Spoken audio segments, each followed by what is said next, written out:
Oke, halo semuanya. Jumpa lagi dengan saya Awan di sini. Pajak lagi dan pajak lagi dan pajak lagi. Bosan nggak sih teman-teman dengan pajak ini? Oke teman-teman, kita akan live Instagram gratis ya teman-teman di channel Pajak Smart ini setiap hari Senin jam 8 malam. Buat teman-teman semua gratis. Dan seperti biasa teman-teman, gua perlu disclaimer dahulu teman-teman ya, bahwa semua yang saya sampaikan di video ini dan di seluruh universe-nya Pajak Smart ini adalah pendapat pribadi gua 100% ya teman-teman. Ini bukanlah kajian akademis, tidak dapat dibuktikan kebenarannya, dan belum tentu juga sesuai dengan peraturan pajak yang berlaku guys. Jadi teman-teman mohon koreksinya apabila ada salah ya guys ya, langsung di komentar aja kalau ada yang salah.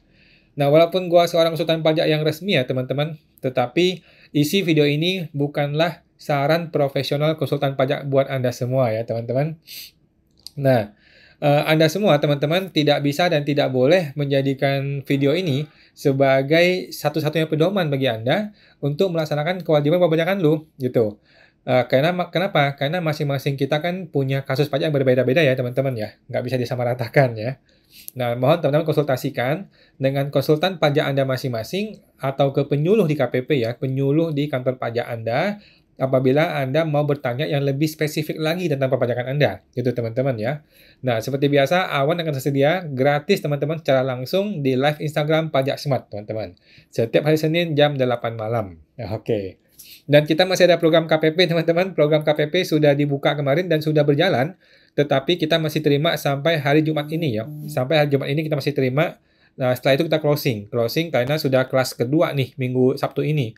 Sabtu kemarin minggu pertama, sekarang sudah minggu kedua. Jadi PKPP akan di closing Jumat ini. Segera Anda masuk ke www.programkpp.com ya. Bagi Anda yang calon konsultan pajak, teman-teman. Bukan pengusaha, bukan klien ya, tetapi calon pengusaha konsultan pajak atau sudah jadi konsultan pajak atau mahasiswa atau karyawan yang pengen berbisnis di dunia perpajakan. Gitu, teman-teman. Oke. Kita akan berusaha menjawab pertanyaan apabila ada yang bertanya teman-teman ya. Oke. Bapak Andri Widianto. Malam kok, sehat selalu. Malam Pak Andri, sehat selalu Pak Andri dan teman-teman semua. Semoga sehat-sehat terus ya. Masih muda harus selalu sehat. Bapak Irawan Aldian. Selamat malam Ko Awan, sehat jaya. Selamat malam Pak Irawan, sama-sama Awan nih Pak Irawan. Selamat malam, sehat jaya dan sehat selalu Bapak Irawan dan teman-teman semua. Bapak Andri Widianto. Malam kok, malam Pak Andri. Jika SPT Badan ingin pembetulan dengan statusnya sebelumnya nihil dan sekarang juga tetap nihil karena ada kesalahan di laporan keuangan, apakah ada sanksinya kok? Jawabannya tidak ada Pak, tidak ada sanksi. Jadi silakan saja Pak, silakan saja Bapak pembetulan, tidak ada masalah. Selama tidak ada muncul kurang bayar atau tambahan bayar, maka tidak ada sanksi. Nah, kalau muncul kurang bayar atau ada tambahan yang dibayar, maka akan kena sanksi seperti biasa, yang bunga 1,5% gitu loh Pak. Gitu. Jadi santai aja Pak, silakan dilakukan pembetulan. Nggak masalah. Saya mau bantu Pak Andri. Bapak Andri Widianto. Karena ada kesalahan di penyusutan yang seharusnya disusutkan 6 bulan, tapi disusutkan 1 tahun. Oke. Nggak masalah Pak, silakan diproses, dibetulkan saja, tidak ada masalah. Yang penting tidak ada kurang bayar, maka tidak ada sanksi apa-apa kok. Gitu. Silakan Pak, sudah betul. Saya mau bantu Pak Andri. Bapak Irawan Aldian. Pada masa Januari tersebut telah dilakukan pembetulan yang ke-1. Karena pada bagian 2E tentang PPN kurang bayar atau lebih bayar pada SPT dibetulkan itu, kita isi 0 karena terbit SKPKB masa Desember 2018. Atau tadi apa Pak pertanyaannya Pak ya? Mohon maaf, tadi Bapak Irawan pertanyaan awalnya belum ketik Pak. Belum ketik tadi kayaknya deh. Sebentar ya, saya lihat dulu. Oke. Belum terketik Pak Aldian. Oke, Bapak Irawan. Pada masa Januari telah dilakukan pembetulan yang ke-1. Karena pada bagian 2E tentang PPN kurang lebih bayar, pada SPT yang dibetulkan, kita isi 0 karena terbit SKPKB masa Desember 2018. Atau berdasarkan SPT pembetulan ke-1 masa Januari. Mohon maaf Pak, ini kurang jelas pertanyaannya Pak. Boleh diketik lagi pertanyaan Pak yang lebih jelas. Takutnya saya salah baca atau salah tangkap Pak. Karena ini sudah terlalu teknis ke poin demi poin di dalam e-fakturnya ya. Boleh dirinci lagi Pak pertanyaan Pak. Mohon maaf Pak. Boleh diketik lagi Pak ya. Pak Irwan. Oke. Bapak Budi Widaha. Selamat malam kawan. Sehat selalu. Malam Pak Budi. Sehat selalu. Pak Budi dan semua-semuanya. Bapak W. Bare Mitchell, malam kok, salam sehat selalu. Malam Pak W. Bare Mitchell, sehat selalu. Malam semuanya. Oke, Bapak Irawan mungkin boleh diketik lagi Pak, mohon maaf agak kurang jelas tadi. Bapak W. Bare Mitchell, tolong tanya kok, setelah bayar pajak sewa, apa yang harus dilakukan? Oke, Bapak posisinya penyewa atau pemilik? Kalau Bapak adalah pemilik, Bapak sudah bayar sewa, kemudian Bapak perlu laporkan, Pak. Bapak perlu laporkan di PPH Unifikasi bulan depan. Okay? Bulan berikutnya sebelum tanggal 20. Okay? Bapak mesti bayar di bulan depan sebelum tanggal 10 dan lapornya sebelum tanggal 20. Okay? Lapornya adalah di DJP online, Pak. Di menu yang namanya PPH Unifikasi, Bapak laporkan PPH sewa di situ, Pak. Gitu, Pak. Tinggal lapor doang sih. Nah, kalau nggak lapor, kena denda 100.000. Gitu sih, Pak. Nah, saya mengatakan itu Pak Bare Mitchell. Bulan depannya, Pak ya, maksimal tanggal 20. Lanjut, Ibu Meli Halim. Malam kawan, malam Bu Meli. Kalau dana untuk investasi dari PPS tidak cukup, waktu bayar 6% dan 12%. Mau tambah bayar untuk tidak diinvestasikan, masih bisa dan berapa persen lagi yang harus dibayar? Jawabannya bisa, Bu. Jawabannya bisa. Yang harus dibayar berapa persen? Yaitu kalau nggak salah 3,5% tambahannya. Jadi yang sudah Ibu bayarkan 6% nih. Ibu tinggal tambah 3,5%. Nah, sudah beres. Nah, cara bayarnya dan cara lapornya, Ibu mesti ngomong ke AR. Oke, karena belum ada petunjuknya nih. Ibu mesti datang ke AR, bilang ke AR, Pak, saya mau gagal investasi, saya mau batal investasi. Nah, nanti akan kena denda 3,5%. Ibu tinggal bayar. Bagaimana cara lapor kita belum tahu nih. Coba ngomong ke AR, Bu. Tapi tidak ada masalah ya. PPS tetap berlaku, PPS tidak akan ada masalah. Tinggal nambah doang. Gitu, Bu. Nah, saya mengatakan itu, Bu Meli Halim. Ibu Melani, malam Pak, sehat selalu. Malam Bu Melani, sehat selalu Ibu Melani dan teman-teman semua. Bapak W. Bare Mitchell, apa perlu lapor di DJP online atau langsung dilaporkan waktu SPT tahunan? Tadi mengenai sewa Pak ya. Kalau mengenai sewa perlu Pak, perlu dilapor di SPT bulanan di bulan berikutnya. Oke, anggaplah sewanya di bulan Mei gitu ya. Kemudian Bapak sudah bayar pajaknya di bulan Mei atau bulan Juni, sebelum tanggal 10 Juni sudah dibayar dan Bapak perlu lapor sebelum tanggal 20 Juni. Gitu Pak. Oke, tinggal lapor aja di PPH Unifikasi dan Bapak perlu minta sertel ya Pak. Supaya Bapak bisa lapor PPH sewa, Bapak harus meminta sertifikat elektronik ke kantor pajak. Bapak mesti datang ke KPP pribadinya Bapak, mintakanlah sertel pribadi di situ. Gitu Pak. Setelah punya sertel, baru bisa lapor PPH Unifikasi. Ya, nanti ketika unifikasi akan diminta sertel di situ. Gitu Pak. Memang agak ribet Pak ya, memang ribet lah Indonesia ini. Semakin ribet, semakin kaya kesulitan pajak. Gitu Pak. Ya begitulah negara ini, masih agak ribet dikit lah. Semoga teman tuh Pak Bare Mitchell. Ibu Melani S90. Pak Awan mau tanya, program KPP-nya dapat sertifikat nggak? Jawabannya dapat Bu, dapat sertifikat. Tetapi ini program bisnis ya Bu, program bisnis bukan program untuk belajar pajak ya, bukan. Ini untuk berbisnis, untuk menghasilkan uang. Gitu Bu. Saya mau tuh Bu Melani, ayo Bu bergabung sebelum hari Jumat. Karena Jumat kita closing, Sabtu kita sudah mulai kelas yang kedua. Minggu lalu sudah kelas 1 soalnya. Gitu Bu. Saya mau tuh Bu Melani. Ibu Wendy Taurus, malam kok, malam atau Pak Wendy Taurus. Perusahaan real estate kami menggunakan koreksi fiskal proporsional biaya untuk pendapatan non-final. Apakah hasil perhitungan proporsional perlu di jurnal kok? Hasil perhitungan proporsional perlu di jurnal? Tidak perlu Pak. Jadi Bapak hanya bikin di laporan laba rugi kan? Di laporan laba rugi Bapak kasih catatan kan di situ kan? Yang mana yang beban final, mana beban bukan final. Setelah beban yang non-final Bapak terpisahkan, kan Bapak hitung tuh PPh badannya. Nah, PPh badan ini yang perlu di-jurnal, Pak. Gitu ya, Pak. Jadi, pemisahan antara beban final non-final tidak perlu di-jurnal, tetapi hasil akhir perhitungan PPh badannya yang perlu di-jurnal. Karena kan nanti akan berhubungan dengan hutang pajak kan, akan muncul hutang PP29, jadi harus di-jurnal di bagian PPh badannya saja. Setahu saya gitu sih, Pak. Nah, saya mengatakan tuh Pak Wendy. Bapak Rahmat FZL. Malam kawan, malam Pak Rahmat. Mau tanya, kalau misalkan kita lapor SPT 2022, tapi baru memasukkan harta 2008 sampai dengan 2022, pengaruh enggak kok? Soalnya teman saya dulu dilaporkan sendiri dengan formulir yang SS dan tidak lapor harta. Maksud Bapak baru lapor SPT pertama Pak ya? Saya ulang ya. Mau tanya, kalau misalnya kita lapor SPT 2022, tapi baru memasukkan harta tahun 2008 sampai dengan 2022. Oh, maksud Bapak ada harta sebelum 2008 yang belum dilaporkan gitu, Pak?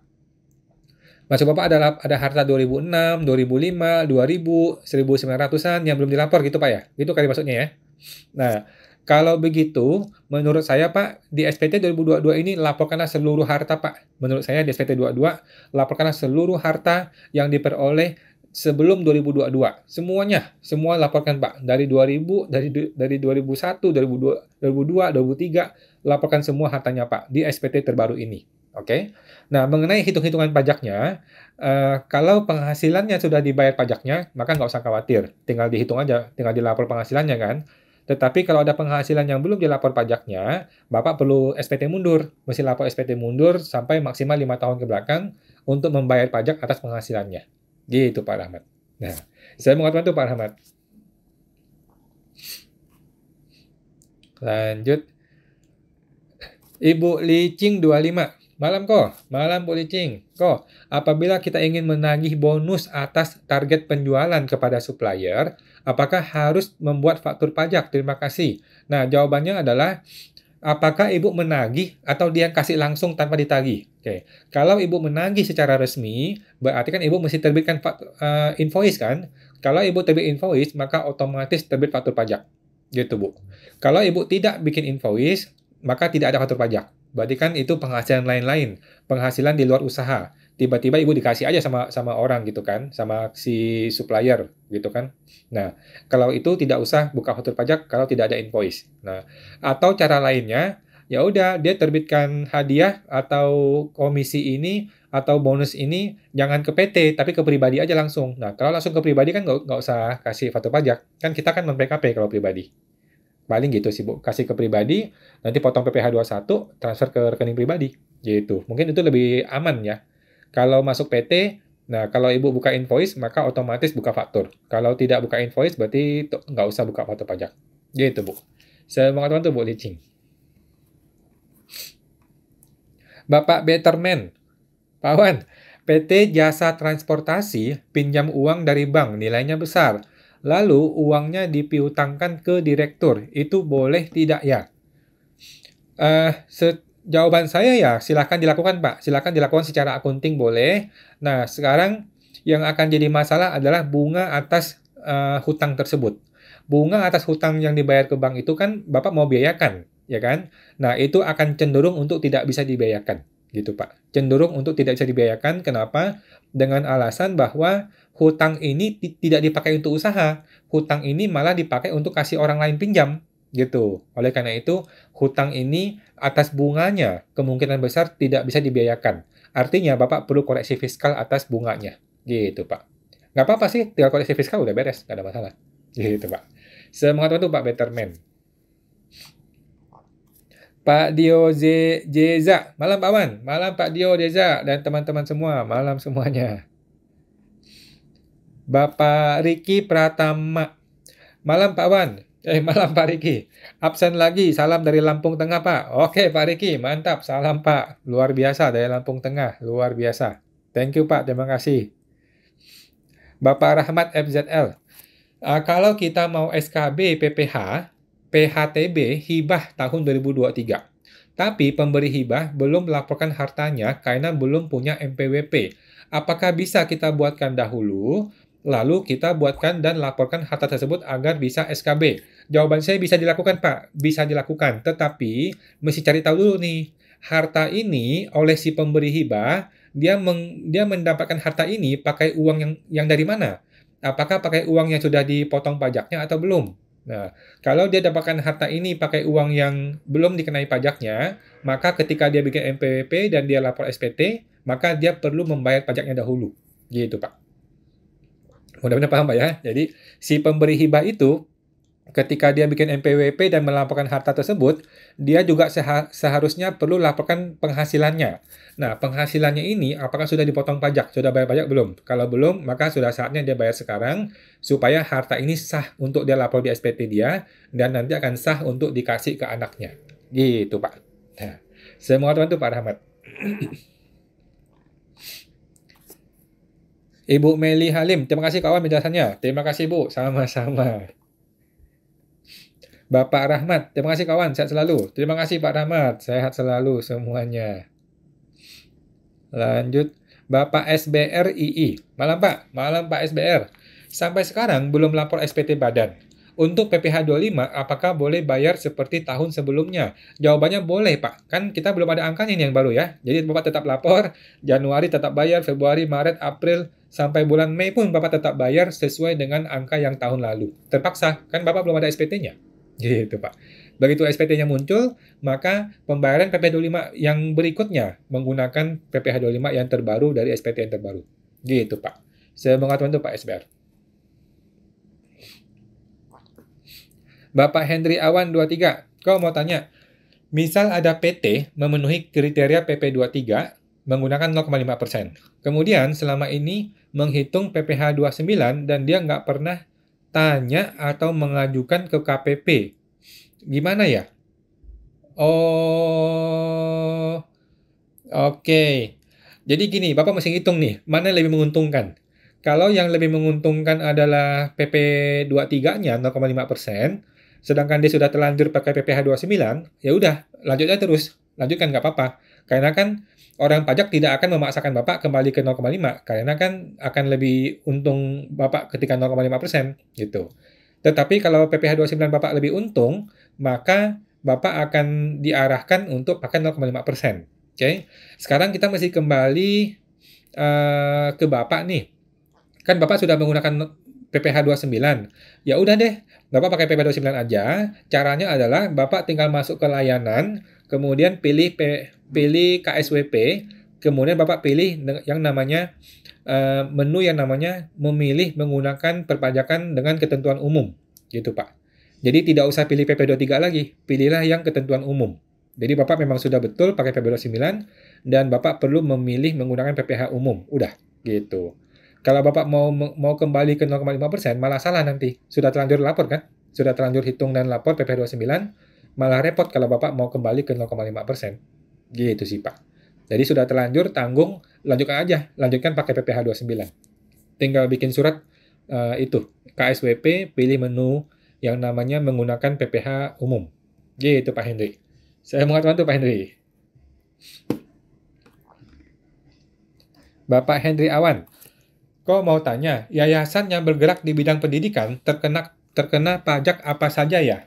Oke, jadi pendidikan itu setahu saya begini Pak, semua penghasilan atas pendidikan itu, atas bidang yayasan pendidikan, itu tidak kena pajak lagi di PPh Badan. Oke, PPh Badannya tidak kena pajak sepanjang uang itu dia akan investasikan kembali ke dalam sarana dan prasarana maksimal 5 tahun yang akan datang. Gitu Pak. Jadi dia dapat untung nih sekarang nih, yayasan dapat laba sekarang nih 1M gitu. Laba itu harus dia pakai untuk membangun kembali sarana prasarana dalam waktu 5 tahun ke depan, 4 tahun ke depan. Okay? Kalau tahun kelima uang itu masih ada di yayasan, belum dipakai untuk membangun, maka itu kena PPh Badan. Gitu. Oke, itu satu mengenai PPh Badan ya. Harus diinvestasikan kembali dalam waktu 4 tahun, maka dia tidak kena pajak. Terus mengenai PPh 21, 22, 23, 4 ayat 2 itu berlaku secara biasa, secara umum. Jadi kayak ada PPh, ada karyawan, kan potong PPh 21. Ada jasa, PPh 23. Ada sewa, PPh 4 ayat 2. Itu hal biasa. Pokoknya pot-pot itu hal biasa, tetapi yang PPh Badan tidak kena. gitu. Kalau PPN setahu saya enggak sih. Setahu saya Yayasan Pendidikan bukan objek PPN ya, setahu saya. Nah, semangat bantu Pak Henry. Bapak Webare Mitchell, minta sertelnya di AR atau cukup di helpdesk? Di helpdesk Pak, bukan AR ya. Jadi AR tidak ngurusin beginian, itu langsung ke helpdesk, ke pelayanan. Nah, syarat minta sertelnya apa ya gampang Pak, Bapak bawa aja fotokopi atau asli KTP, MPWP, fotokopi yang asli ya, MPWP, KTP, kemudian Bapak siapkan paspres. Kan Bapak butuh bikin paspres tuh. Paspres tuh semacam password. Jadi Bapak siapkannya passwordnya apa gitu kan. Mungkin gabungan antara huruf dan angka. Kemudian Bapak siapkan email Bapak. Nanti datang ke KPP, isi formulir tuh. Ada formulir, Pak, saya mau bikin sertel dong. Nah, nanti orang KPP akan bikinin sertel, nanti akan dikirim ke email Bapak. Nah, sertel adalah sebuah file ya Pak, sebuah file. Gitu. KTP, MPWP, kemudian email, kemudian paspres. Gitu. Bawa 4 ini aja, datang ke KPP, akan langsung dicetakin. Langsung Pak, real time langsung ya dapat. Nah, semangat itu Pak Webare Mitchell. Ibu Melani S90, Pak Wan, kalau PPh sewa perorangan, apakah perlu dilaporkan? Kalau hanya dilaporkan pada SPT tahunan, bagaimana Pak? Oke, jawaban saya adalah perlu Bu. Jadi kalau kita pemilik bangunan, kita menyewakan, kemudian kita bayar, kita juga perlu lapor. Nah, lapornya itu bulan depan sebelum tanggal 20. Gitu Pak, Ibu. Bulan depan kita mesti lapor sebelum tanggal 20. Nah, jika hanya lapor di SPT tahunan, tergantung AR nih. Kalau AR-nya sadar, kemudian kita dipanggil, maka kita akan disuruh lapor dan kena denda nanti. Kena denda 100.000 aja sih. Gitu, Bu. Nah, sebaiknya kalau masih sempat, ya udah lapor aja. Lapor aja bulan depan sebelum tanggal 20 bulan depan, bulan berikutnya. Gitu, Bu. Saya mengatakan itu, Bu Melani. Lanjut. Bapak Irawan Aldian. Kawan izin bertanya. Kami terkena pemeriksaan PPN tahun 2018. Pada SPT Desember 2018 terdapat lebih bayar. Namun setelah pemeriksaan terbit SKP KB. Bagaimana pembetulan SPT masa Januari 2019? Oke. Karena pada bagian 2E di SPT 2019 itu keterangan kurang lebih bayar. Nah, di situ kita isi 0 karena tidak ada PPNLB lagi. Karena terbit SKP Desember 2018. Sudah betul, Pak. Sudah betul ya. Jadi Januari 2019, Bapak hilangkan yang namanya ini kompensasi. Bapak hilangkan yang namanya kompensasi dari bulan sebelumnya. Oke. Jadi masa Januari Bapak hilangkan yang namanya kompensasi dari bulan sebelumnya. Maka otomatis akan muncul kurang bayar. Oke. Akan muncul kurang bayar di SPT Januari 2019-nya senilai angka yang sama dengan LB dari Desember yang kemarin. Gitu Pak ya. Jadi intinya Bapak pembetulan Januari 2019 yang akan menghasilkan nilai kurang bayar senilai angka yang sama dengan nilai LB yang dikompensasi itu. Gitu Pak. Nah, saya mengatakan itu Pak Irawan. Begitu Pak ya. Lanjut, Bapak Henry Awan 23. Misal ada koreksi saldo laba, apakah wajib pembetulan? Setahu saya iya Pak, perlu pembetulan. Dan pertanyaannya kok bisa ada koreksi saldo laba? Kalau ada koreksi saldo laba, maka otomatis ada koreksi untuk PPh badan ya Pak ya. Kalau ada koreksi laba, maka biasanya ada koreksi atas PPh-nya. Maka sebaiknya sih pembetulan Pak, sebaiknya pembetulan. Gitu Pak, supaya terjaga kontinuitasnya. Nah, saya mengatakan itu Pak Henry Awan. Namanya sama nih Pak Awan.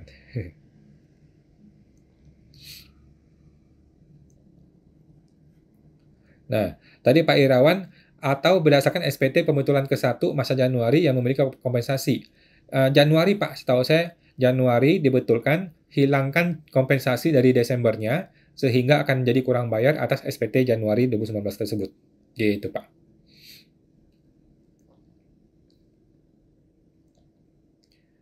Oke, lanjut Bapak Henry Awan. Misal SPT tahun ini lebih bayar. Untuk tahun depan, kurang bayar apakah bisa dikompensasi? Ini SPT tahunan atau bulanan, Pak? Kalau tahunan tidak bisa. Tahunan itu, kalau LB akan dikembalikan dalam bentuk restitusi dan akan terjadi pemeriksaan dahulu. Gitu Pak ya. Jadi SPT badan tidak bersifat untuk dibawa-bawa ke tahun depan, tidak bersifat seperti itu. SPT badan kalau LB maka harus direstitusi, dikembalikan melalui proses pemeriksaan pajak. Begitu Pak. Jadi jangan sampai SPT badan kita LB, kecuali kita yakin banget sudah betul dan kita siap untuk pemeriksaan. Gitu Pak. Nah, saya mengatakan tuh Pak Hendri Irawan. Bapak Wendy Taurus, tanya lagi kok. Kami terkena SP2DK. Menurut AR kami ada kurang potong PPh final konstruksi. Kami potong 2%, menurut AR harusnya 4%. Kita cari SIUJK tahun 2021 subkon, tapi tidak ada. Solusi gimana kok? Sudah betul Pak, kalau dia tidak punya SIUJK, maka potong 4%. Sudah betul itu. Oke. Nah, sekarang solusinya adalah Bapak ngomong kepada si vendor, minta dong 2% balikin lagi. Gitu.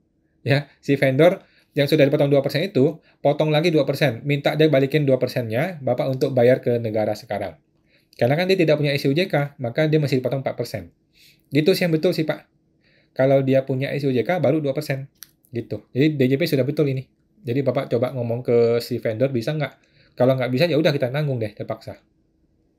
Itu sih, Pak. Nah, saya mengatakan itu Pak Wendy. Bapak Henry Awan 23. Kok sebenarnya service charge di hotel itu masuk perhitungan PB1, dasarnya apa ya? Mohon dibantu. Oke, Bapak coba cek ke Google, Pak. Coba cek ke Google, pajak atas service charge hotel. Gitu. Kalau nggak salah sudah ada PMK-nya sih, Pak. Sudah ada PMK-nya. Jadi seluruh layanan di hotel itu akan dikenakan PB1. Jadi gampang sekali, simple. Seluruh layanan di hotel itu kena PB1. Jadi nggak usah dipisah-pisahkan lagi, mau itu service charge, mau itu bukan service charge. Seluruh layanan di hotel adalah objek PB1. Itu lebih aman sih, sebenarnya lebih tepat gitu. Supaya nggak ada tes planning aneh-aneh. Gitu sih Pak. Coba cek Google Pak, ada kok pasti. Nah, saya mengatakan itu Pak Henry. Oke. Bapak Betterman. Waduh, kalau koreksi fiskal bakal pengaruh ke pajak terhutang, Pak. Setor lagi kurangnya. Berarti beban bunganya saya pindahkan ke beban lain-lain aja ya, Pak. Boleh kan? Jawabannya nggak boleh, Pak. Nggak boleh ya. Jadi kita masih punya mental begini. Kita masih bayar, ya memang harus bayar, Pak. Kita memang perlu koreksi, yang kita perlu koreksi fiskal. Jadi setelah kita tahu bahwa ini tidak boleh dibebankan, jangan kita mencari cara supaya ini boleh dibebankan. Tidak. Justru kita harus betul. Oh, kalau gitu saya nggak boleh bebankan gitu untuk ke depannya gitu. Gitu sih, Pak. Nah, jadi yang namanya tadi kan Bapak kan ada hutang kan? Hutang dari bank, hutang itu dipakai untuk hutangin orang lain lagi gitu kan. Jadi hutang dipakai buat hutangin orang lain. Nah, itu ada kemungkinan besar bunganya itu akan dikoreksi fiskal gitu. Kalau Bapak buang ke hutang lain-lain, ya silakan saja dengan syarat Bapak tahu resiko ya. Bapak tahu resiko, kalau ada pemeriksaan dan ditemukan ini adalah hutang pajak, hutang atas bank, maka akan dikoreksi juga sih oleh pemeriksa. Gitu sih, Pak. Atau ya udah cuekin aja, ke depan aja dibenerin, Pak. Ke depan dibenerin, jangan ada lagi beban atas bunga hutang ini. Tetapi kan Bapak ada hutangnya tuh. Kalau Bapak ada hutang banknya, maka otomatis pasti ada bunganya dong. Pasti ada bunga hutang banknya. Jadi nggak bisa lari sih saya bilang sih. Yang mending sih jujur aja, kita bebankan di akunting, kemudian kita koreksi fiskal gitu. Dan memang kita mesti bayar pajaknya sih. Memang kita perlu untuk bayar pajaknya. Kan tidak boleh kita minjam hutang terus kita pinjamin lagi ke orang, itu nggak boleh. Gitu sih Pak. Nah, saya mau tahu tuh Pak Peter. Nah. Bapak Ara Siva 820. Malam kawan, malam Pak Ara. Kalau saya istri mau buat NPWP karena ada pekerjaan freelance. Menurut kawan, apakah saya harus buat NPWP baru atau pakai NPWP suami? Menurut saya NPWP suami saja, Bu. Tidak usah NPWP istri, tidak perlu. Jadi di Indonesia ini menganut prinsip suami istri adalah satu kesatuan pajak, gitu Bu. Suami istri adalah satu kesatuan pajak. Jadi kalau istri punya kepentingan yang perlu NPWP, kasihkanlah NPWP suami, beres, gitu Bu. Gitu. Nanti kan namanya berbeda, nggak apa-apa. Kasih dia bukti kawinnya atau kartu keluarganya bahwa saya ini istrinya si A. Maka semua perpajakan saya menggunakan NPWP atas nama si A ini, si suami saya. Gitu, Bu. Tidak usah bikin NPWP pribadi, tidak perlu. Dan tidak ada guna, tidak ada manfaat. Itu, Bu. Nah, saya mengatakan tuh, Pak Ibu Ara Siva. Ibu Widialo Andra Putri. Kok izin tanya, gimana dividen dijadikan ke saham biar tidak dikenakan PPh? Jawabannya boleh. Dan gimana pencatatannya di program Accurate? Eh, maksud Ibu dijadikan saham di perusahaan sendiri gitu Bu ya? Gitu Bu ya? Dijadikan saham di perusahaan sendiri gitu Bu ya? Nah, langkah pertama adalah Ibu mesti bagi dividen secara normal dulu. Oke, bikinlah RUPS, kemudian uang dividennya ditransfer ke rekening si direktur atau komisaris ke pemegang saham. Oke, jadi uangnya ditransfer dulu ke rekeningnya si pemegang saham. Nah, kan kita jurnal sebagai dividen nih. Kita sudah jurnal sebagai dividen kan? Kemudian datang ke notaris, bilang saya mau perubahan kepemilikan saham. Oke, saham si A naik sekian, saham si B naik sekian, bilang ke notaris, maka akan diterbitkan akte perubahan kepengurusan dong. Akan ada akte perubahan. Di dalam akte perubahan itu akan tertulis tuh si A nilai saham yang baru sekian, si B nilai saham yang baru sekian. Nah, gitu Bu. Nah, mengenai jurnalnya, maka Ibu akan menjurnal, nanti kan dia transfer balik tuh si A dan si B ini akan mentransfer uang ke rekening PT dong sebagai setoran modal baru, setoran modal saham yang baru gitu. Jadi nanti tinggal di jurnal, debitnya itu ada bank masuk, kreditnya adalah modal, modal A, modal B, sekian masuk. Gitu, Bu.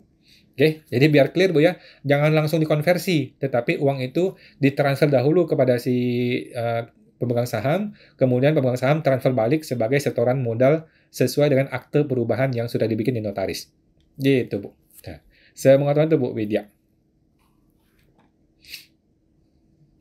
Bapak Dani Hendra 391. Malam kawan, mau tanya pembuatan MPWP. Oke, gimana Pak? Yang mau ditanya? Bikin MPWP gampang Pak, tinggal ke irek.pajak.go.id ya. Eko Romeo Eko Golf ya, @pajak.go.id. Tinggal di sana Pak, bikin MPWP, gampang. Semoga itu Pak Dani. Bapak Like. Malam Pawan, malam Pak Like. Untuk PPS investasi, namun belum beli obligasi PPS. Bagaimana pelaporannya ya? Kemarin nggak lapor karena memang belum investasi. Oke. Ya udah, Bapak sekarang mesti investasikan sebelum September ya Pak. Bapak mesti investasikan sebelum bulan September 2023 ini. Sebelum 30 September. Oke. Bapak harus sudah beli SBN-nya. Bapak tinggal datang ke bank manapun Bapak datang, bilang saya mau investasi PPS, nanti orang bank akan bantu aturin ke Ibu atau ke Bapak. Oke. Nah, mengenai pelaporan PPS yang belum dilaporkan, ya sudah terlanjur toh, sudah lewat ya, sudah lewat bulan Mei, sudah terlanjur, ya udahlah, nggak apa-apa. Tahun depan, awal tahun, Bapak akan laporkan laporan PPS Bapak yang pertama, tahun depan di sebelum 31 Maret 2024. Gitu Pak Like.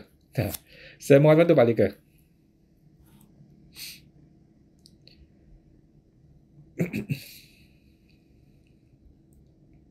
Oke.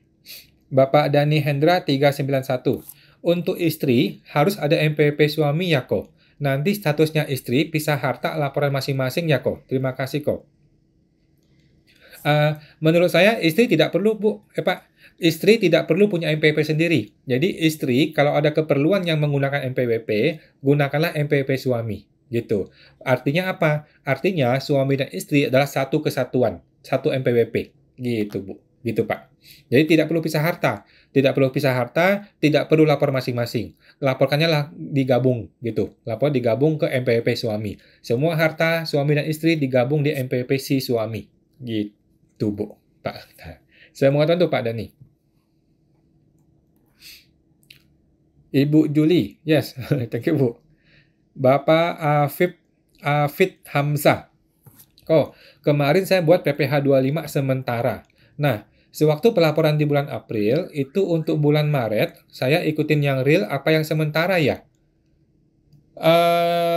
Mana angka yang lebih besar, Pak? Ikuti angka yang lebih besar ya. Kalau saya sih, ikuti angka yang lebih besar deh. Kalau angka yang lebih besar adalah yang terbaru, pakai yang terbaru. Kalau angka yang lebih besar masih yang dulu, pakai yang dulu itu sih. Nah, nanti ketika Bapak sudah bikin SPT yang betul di bulan Juni ini, sudah bikin SPT yang betul, muncul angka PPh 25 yang terbaru, nah barulah angka ini dipakai untuk pembayaran yang berikutnya. Gitu sih Pak, setahu saya gitu. Kalau Bapak pakai angka yang lebih kecil nanti malah salah. Gitu. Semua itu Pak Afif. Bapak W. Bare Mitchell, thank you kok. Thank you Pak, sama-sama. Bapak SBR II, tanya lagi kok. Kalau PPh 21 jasa dokter dipotong sebelum sharing ke RS. Ekualisasi gimana kok dengan ISPT? Tunggu ya. 21 jasa dokter dipotong sebelum sharing dengan RS. Sebelum sharing dengan RS. Ekualisasi gimana dengan ISPT? Oh, nggak masalah sih. Berarti kan ini kan kelebihan potong, Pak ya. Ini kelebihan potong kan. Nggak ada masalah sih. Kalau kalau kelebihan potong sih AR nggak pusing. Gitu. Kalau kurang potong baru AR marah. Kalau kelebihan potong ya nggak apa-apa sih. Berarti kan ekualisasi nanti kan brutonya PPh 21 ini akan menjadi besar padahal di akuntingnya kecil gitu kan. Di akuntingnya kan dia sudah terpotong oleh sharing RS gitu. Sedangkan di ISPT kan besar karena kan dia pakai jasa yang belum dipotong sharingan. Ya nggak apa-apa sih. Kalau gini sih nggak masalah. Yang masalah adalah di akuntingnya besar, di ISPT kecil. Nah itu masalah tuh. Karena kan kurang potong gitu. Kalau kelebihan potong sih AR nggak pusing. Gitu Pak. Semoga tuh Pak SBR. Bapak Wenliang Liu. Malam Pak Wan. Malam Pak Wenliang. Mau tanya. Selama ini WPOP menggunakan tarif pekerjaan bebas. Dan sekarang di 2023 sudah usaha. Apakah dapat menggunakan tarif UMKM sampai 7 tahun ke depan? Oke, jawabannya adalah dia mesti melakukan beberapa langkah. Oke Pak, supaya pasti nih, supaya clear. Yang pertama, dia mesti ganti KLU-nya. Gantilah KLU-nya menjadi KLU yang usaha. Yang usaha dia mesti centang, yang pekerja bebas dia hilangkan centangannya, dia centang usaha, dan tulis tuh dagang apa dia mesti tulis. Ya. Setelah ganti KLU, dia cetak suket PP23 Pak. Cetaklah surat keterangan PP23 di menu KSWP, di menu layanan KSWP. Nah, di situ dia akan cetak suket PP23. Di dalam suket itu akan tertulis tanggal berapa berakhirnya PPh UMKM dia. Gitu. Kemungkinan besar akan tertulis 31 Desember 2024. Karena 7 tahunnya dihitung dari 2018. Gitu, Pak. Oke, Pak, supaya pasti ubah KLU dulu, kemudian cetak ke suket, dan di dalam kertas suket itu akan tertulis tanggal berapa expirednya. Nah, kemungkinan besar 31 Desember 2024, bukan 7 tahun dari sekarang, bukan. Jadi, 7 tahun itu dihitung dari sejak 2018, bukan sejak dia pertama kali menggunakan PPh 0,5%. Gitu, Pak. Semoga terbantu, Pak Wenliang. Bapak Henry Awan. Jadi kesimpulannya terkait yayasan tidak menghitung PPh badan ya kok? Setahu saya tidak, Pak. Nah, bukannya tetap menghitung, tapi kalau misal ada pembangunan maka itu bisa dikorvis positif, mohon dikoreksi kok. Oh, tidak sih, Pak. Tidak. Memang dia tidak menghitung kok. Tidak menghitung. Kalau dia hitung kan nanti gimana dia jurnalnya? Memang kan nggak di jurnal dan nggak dihitung dan nggak dibayar. Gitu sih, Pak. Kemungkinan besar sih yayasan pasti memilih opsi untuk investasi lah, pembangunan lah. Tidak mungkin lah dia mau bayar pajak. Kan toh memang investasi kan. Ngapain dia yayasan nimpung, ngapain dia ini kan, ngumpulin duit kan nggak ada gunanya. Kan yayasan kan non profit, pasti dia akan investasikan lagi, pembangunan lagi, sarana prasarana. Gitu sih Pak. Nah, semoga teman-teman Pak Henry. Bapak Ibu Liu Lucy 2012. Malam kok, malam Bu Lucy. Mau tanya, kalau orang pribadi pengusaha emas yang tadinya menggunakan PPh UMKM untuk kewajiban pajaknya, lalu PMK 48 ingin beralih ke pembukuan di bulan Mei, bagaimana caranya? Mau beralih ke pembukuan? Setahu saya nggak bisa di tengah-tengah tahun sih, Bu. Dia tidak bisa beralih pembukuan di tengah-tengah tahun. Kalau dia mau pakai pembukuan, boleh, tetapi mulai Januari. Jadi mulai Januari pun dia sudah mesti pembukuan. Kalau dia tidak mau Januari, maka dia nunggu Januari tahun depan. Gitu sih, Bu. Tidak boleh tengah-tengah tahun berubah pembukuan. Jadi kalau mau pembukuan, mulai sekarang, tetapi mulai Januari ya. Nah, sampai Desember. Nah, kalau dia tidak mau yang mundur, maka dia mulai tahun depan, di awal Januari tahun depan. Gitu sih. Nah, dan by the way, katanya pedagang emas udah mesti jadi PKP ya, walaupun dia tidak di bawah 4,8M, tetap aja PKP. Katanya gitu. Jadi lebih baik bikinlah PT perorangan paling gampang. Jangan si pribadinya jadi PKP, jangan silakan nanti. Nah, semua teman-teman Bu Lucy.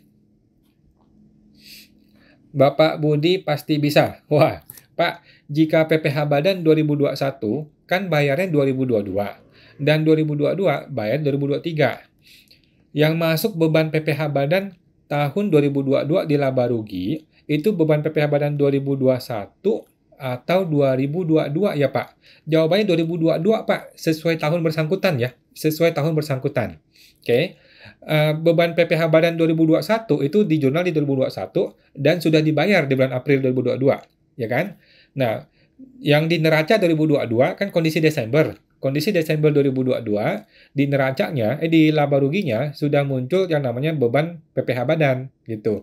Nanti dibayar di bulan April tahun 2023 gitu Pak. Jadi sesuai tahunnya Pak, nggak usah pusing, nggak usah bingung, sesuai dengan tahunnya gitu Pak. Semua itu Pak Budi. Bapak Clemel Chan, malam kok, malam Pak Clemel Chan. Mau tanya kalau beli saham yang dilaporkan di SPT tahunan itu nilai saat beli atau nilai pasar per akhir tahun. Nilai ini dilaporkan sebagai tambahan harta. Oke, yang pertama adalah yang benar adalah nilai beli, Pak. Yang benar adalah nilai perolehan alias nilai beli, gitu, Pak. Kalau Bapak tidak bisa menilai berapa nilai belinya, maka gunakanlah nilai pasar. Kalau saya sih gitu. Jadi, kalau bisa menilai harga beli, maka gunakan harga beli. Kalau tidak bisa menilai lagi, kan karena sudah ada uang masuk keluar, saham beli jual, sudah bingung menilai berapa nilai pembeliannya, maka gunakanlah nilai pasar. Oke. Nah, apakah nilai ini dilaporkan sebagai penambahan harta? Jawabannya iya. Penambahan harta iya. Gitu sih Pak Clemel. Oke. Nah, semoga itu Pak Clemel Chan. By the way, kalau saham itu sudah PPh final ya. Saham sudah PPh final, jadi nggak usah pusing lagi. Bapak Webare Mitchell. Maaf kok, tanya lagi. Jadi kalau bayar pajak sewanya tanggal 5 Juni, lapor di DJP online bulan Juni sebelum tanggal 20 Juni atau 20 Juli. Oke, pertanyaannya adalah Bapak bayar ini untuk sewa bulan berapa? Jadi kalau tanggal 5 Juni, Bapak ini bayar untuk sewa yang bulan Juni atau sewa bulan Mei? Nah, kalau Bapak bayar untuk sewa bulan Mei, maka lapornya 20 Juni. Kalau Bapak bayar sewa itu untuk masa bulan Juni, maka lapornya bulan Juli. Gitu Pak ya. Jadi yang dilihat bukan tanggal bayarnya, tetapi yang dilihat adalah masanya, bulannya. Yang dibayar itu untuk bulan yang kapan. Gitu Pak. Jadi kalau yang dibayar untuk bulan Mei, maka lapornya adalah bulan Juli sebelum tanggal 20. Bulan Juni 20 ya. Kalau kalau sewanya sewa bulan Juni, dibayar dan dilapor di bulan Juli, gitu Pak.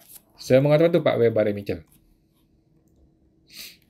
Bapak Clemel Chan, jika ada jual beli saham, apakah harus dilaporkan hasil jual beli itu atau cukup saldo akhir tahun saja di SPT tahunan? Laporkan dua-duanya Pak. Jadi nilai penjualan setahun itu dilaporkan di bagian lampiran 3 yang namanya penjualan saham. Di lampiran 3 PPh final, di bagian penjualan saham, di situ dilaporkan. Bagian di situ dilapor senilai nilai sell atau nilai jualnya Pak sepanjang setahun. Oke. Kemudian di bagian hartanya itu dilaporkan sesuai dengan saldo akhir sahamnya. Boleh nilai pasar, boleh nilai pembelian atau nilai average gitu Pak. Ya. Semoga tentu Pak Clemel Chan. Bapak Irawan Aldian. Kok, record ini diupload kapan ya? Mau dipahami pelan-pelan. Besok, Pak. Besok siang sudah terupload di YouTube-nya Pajak Smart. Itu, Pak. Semoga terbantu, Pak Irawan dan Pak Clemel Chan.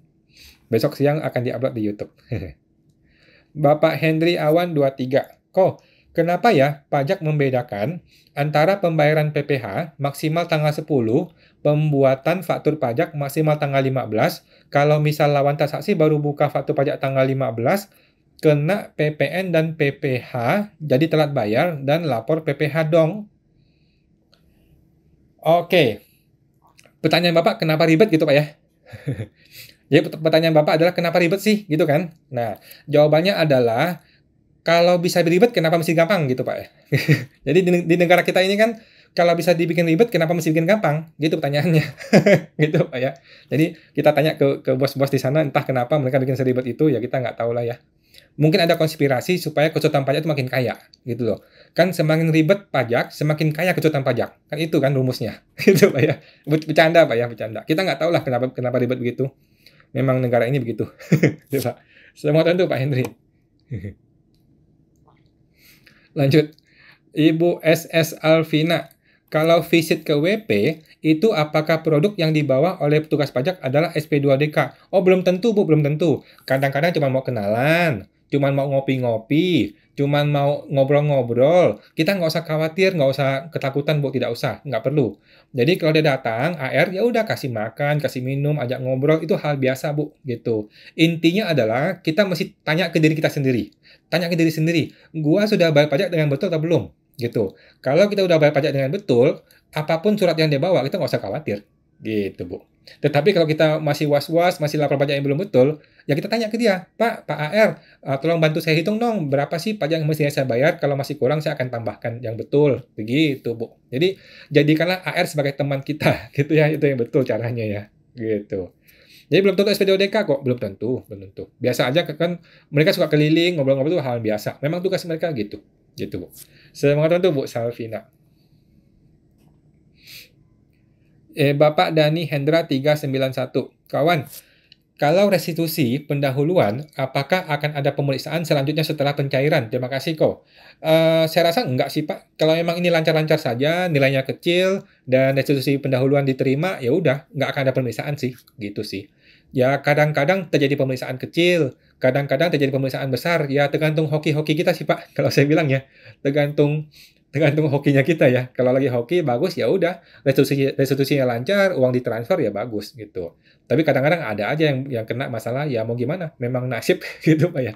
Jadi kita usahakan aja, berusaha jadi orang yang betul gitu Pak. Kalau memang diketahui ada yang salah, ya udah kita mohon maaf, kita bayar. Gitu sih. Ya. Semoga bantu Pak Dani. Bapak Betterman. Baik Pak Awan, berarti saya harus jadi wajib pajak yang lebih Betterman ya Pak. Terima kasih Pak Awan. Betul Pak Betterman, betul Pak. Jadilah WP yang lebih jujur, itu lebih baik. Terima kasih Pak Better. Ibu 5 PDG. Pak, saya mau tanya, kalau modal di neraca pertama kali perusahaan berdiri, apakah harus sama dengan modal yang tertera di AHU di PT Perorangan? Jawaban saya iya, Bu. Jadi, Ibu mesti menjurnal, modal itu laporkanlah dengan angka yang sama persis, kemudian munculkan yang namanya piutang direksi. Piutang direksi, berarti piutang pemegang saham kan? Nah, piutang direksi, nanti si direksinya mentransfer uang ke rekening PT disesuaikan dengan nilai piutang ini. Gitu, Bu. Jadi angka modal itu tidak terganggu. Angka modal dari awal sudah di jurnal seperti itu apa adanya. Nah, tinggal piutang ini yang berubah-ubah. Piutang pemegang saham itu berubah-ubah. Gitu, Bu. Kan dia mungkin tidak setor full, dia setor sebagian sampai full. Gitu, Bu. Jadi modal nggak usah diotak-atik, dari awal kita udah jurnal sebagai full aja. Nah, semangat itu Pak, Ibu PDG. Bapak W. Bare Mitchell, untuk lapor pajak sewa di DJP online, itu perlu sertel. Tolong tanya sertel itu fungsinya untuk apa? Makasih fungsinya untuk lapor sewa itu Pak. Gitu ya.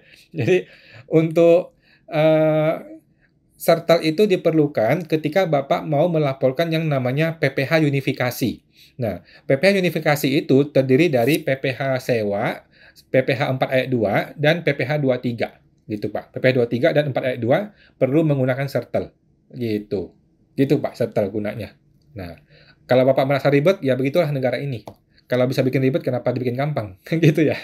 Nah, semua teman tuh Pak Bare Mitchell. Lanjut.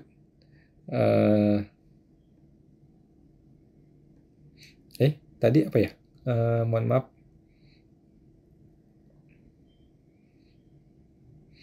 Oke, Bapak Hendri Awan 23. Jasa konstruksi masuk PPh 23 dan 4 ayat 2 yang membedakannya apa ya? Saya masih agak bingung mengenai PPh 23, Pak, tapi kalau saya sih lebih cenderung ke PPh final saja langsung. Kalau sudah ada kata-kata pemasangan, kata-kata konstruksi, kata-kata intinya pemasangan gitu ya, maka itu langsung masuk ke PPh final 4 ayat 2 saja. Kalau saya sih cenderung gitu ya. Apa itu PPh 23? Memang ada sih PPh 23 untuk jasa konstruksi, cuman nggak pernah saya pakai sih. Dan nggak tahu juga itu arahnya kemana. Lebih aman PPh final, Pak. Udah beres PPh final. Nah, saya mengatakan itu Pak Henry. Bapak Ara Siva 820. Kalau mau mengaktifkan WPNE secara online bagaimana ya Setahu saya nggak bisa online Pak. Jadi solusi pertama adalah Bapak coba masuk dulu ke DJP online. Kalau masih bisa masuk DJP online, Bapak coba lapor. Nah, begitu Bapak lapornya berhasil, maka otomatis aktif. Gitu. Tetapi biasanya mau lapor udah nggak bisa. Nah, biasanya mau lapor udah nggak bisa, Bapak perlu hubungi ke AR atau ke KPP, Pak, tolong dong diaktifkan NPWP saya, gitu. Nanti ada formulirnya tuh, ada formulir mesti diisi, dikirim ke KPP secara manual. Sementara gitu sih Pak, kalau NE, mesti diaktifkan manual ke KPP. Setahu saya sih gitu. Kalau online nggak bisa, kan dia sudah tidak bisa online lagi, nggak bisa, lagi NE. Gitu sih Pak. Semoga itu Pak Arasi, Pak. Ibu ya, maaf. Bapak Henry Awan 23. Kok, apakah usaha kos-kosan wajib pembukuan? Tergantung omset, Pak. Kalau omsetnya masih di bawah 4,8, tidak usah pembukuan. Kalau omset sudah di atas 4,8 M, ya perlu pembukuan. Gitu, Pak. Tergantung omset ya. Nah, semua tentu Pak Henry. Maaf kok, pertanyaan saya banyak. Nggak apa-apa, Pak Henry. Saya siap selama saya mampu menjawab. Semua teman tuh, Pak Henry. Ibu Celeria 88. Malam kok. Malam, Bu Celeri. Kalau sewa itu termasuk omset nggak? Nah, sekarang gini, apakah orang ini dagangnya itu adalah sewa menyewa? Kalau dagangnya adalah sewa menyewa, maka itu omset. Tetapi kalau dia kebetulan punya properti, dia sewakan, maka itu bukan omset. Gitu. Artinya adalah, ini usaha apa bukan? Nah, kalau memang usaha dia di bidang sewa menyewa, maka ini masuk dalam usaha dan jadi omset. Tetapi kalau usaha dia bukan sewa menyewa, kebetulan dia punya properti dan dia sewakan, maka itu bukan usaha. Gitu, Bu. Contohnya gini, orang punya rumah, dia bikinin 10 kamar. Bikinin 10 kamar, dia sewa-sewain. Maka itu sudah jelas usaha ya. Gitu. Tetapi kalau kebetulan punya properti, punya rumah, punya punya apa tanah di mana gitu dia sewakan, nah itu bukan usaha sewa ya. Karena tidak ada usaha di situ, dia hanya investasi saja. Gitu, Bu. Semoga itu Bu Celeri. Bapak Hendri Awan, kok misal ada koreksi saldo laba. Kalau kita bilang kesalahan pencatatan, apakah itu bisa diterima oleh KPP ya?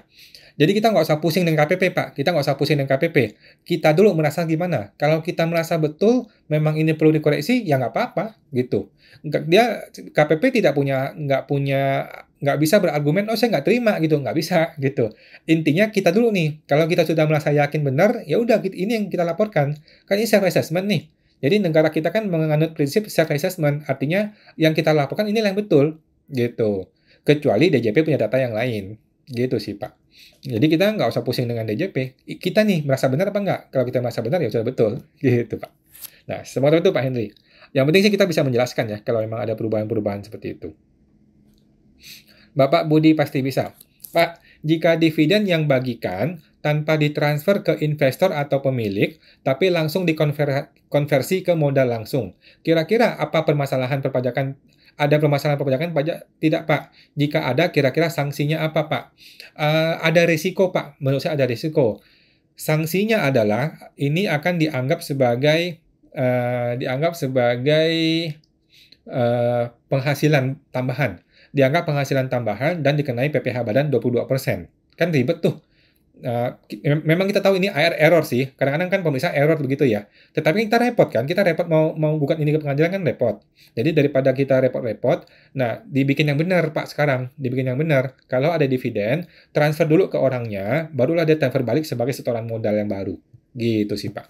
Nah, daripada nanti kena pemeriksaan, dinyatakan ini sebagai penghasilan, kena PPh, memang kita tahu dia salah, tetapi kan repot untuk mempermasalahkan ke pengadilan lagi, gitu Pak. Nah, mending kita betulin dari awal. Nah, saya mengatakan itu Pak Budi. Bapak Dani Hendra, terima kasih kok. Sama-sama Pak Dani. Bapak Afid Hamzah, oke, makasih kok. Sukses terus. Makasih Pak Afid. Sama-sama, sukses terus. Bapak Like, Pak Wan, kira-kira ada resiko apa kalau nggak lapor e-report SBN PPS? Kalau memang belum beli SBN PPS, rencana mau batal investasi, mau bayar denda aja. Oh, nggak apa-apa Pak, silakan dibayar dendanya, nggak ada masalah. Kalau orang tidak lapor e-reporting PPS karena memang sudah mau membatalkan, maka nggak usah khawatir. Silakan hubungin AR, Pak, mohon maaf, saya mau batal investasi, tolong terbitkan suratnya, saya mau bayar dendanya. Beres, nggak ada masalah Pak, nggak ada masalah. PPS tidak akan batal, PPS tetap akan berjalan seperti biasa. Tidak akan mungkin PPS itu batal. Gitu Pak. Jadi tinggal bayar denda yang 3,5% aja, bilang ke AR. Gitu Pak. Nggak ada risiko apa-apa. Nah, kecuali mereka-mereka yang, kayak tadi ada Bapak tadi itu, mereka yang mau investasi atau sudah investasi sebagian tetapi lupa lapor. Nah, lupa lapor nih gimana ceritanya nanti nih? Itu ada potensi akan kena denda yang 3,5% ini. Walaupun dia sudah berniat untuk investasi ya, ada risiko itu sih. Gitu sih. Tapi kalau Bapak sudah berniat mau batal ya udah nggak apa-apa, tinggal bayar dendanya aja. Nah, semoga itu Pak Like. Bapak Wen Liang Liu. Terima kasih Pak Wan. Terima kasih Pak Wen Liang. Sama-sama.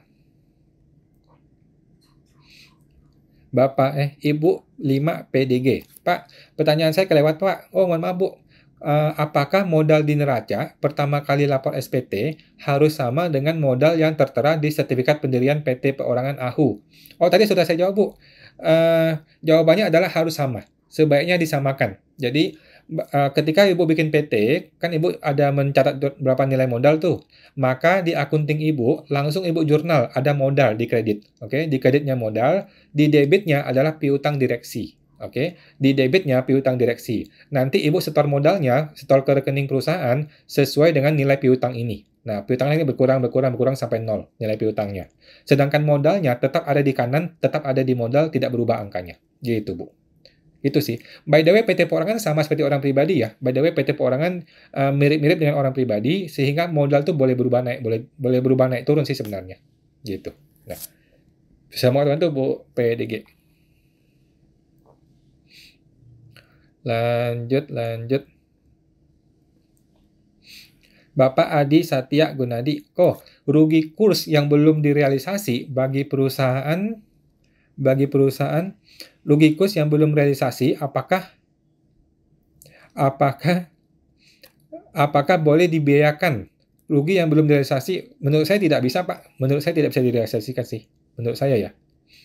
Kalau sudah direalisasikan, barulah bisa dijadikan biaya. Setahu saya sih gitu, Pak. Nah, semoga bantu Pak Adi. Lanjut, Ibu Liu Lucy 2012.